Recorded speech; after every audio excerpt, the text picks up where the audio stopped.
Hi అండి, అందరూ ఎలా ఉన్నారు? బాగున్నారా? నేను బాగున్నానండి. ఇవాళ మా ఇంట్లో పెసరట్లు, అది కూడా దేంతో అనుకుంటున్నారు? బీరపొట్టుతో. మనం బీరకాయ కూర చేసేసుకుంటాం, దాని తొక్క తీస్తాం, మ్యాక్సిమం దాంతో పచ్చడి చేస్తాం, అలాగే కూర కూడా చేస్తాం. సో అది కూడా చాలా బాగుంటుంది. అలాగే దాని బీరపొట్టుతో చేసిన పెసరట్లండి.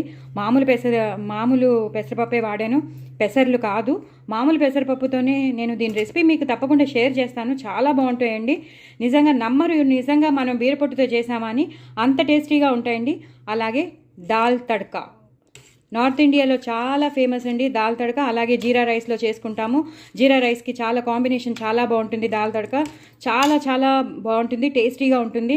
సో అందరూ ఇష్టపడతారండి, మీరందరూ కూడా తప్పకుండా ట్రై చేయండి. ఈ బీరపొట్టు పెసరట్లు మాత్రం మీరు తప్పకుండా ట్రై చేయండి, నేను తప్పకుండా మీకు తప్పకుండా షేర్ చేస్తాను. అలాగే dal tadka is very very delicious అండి.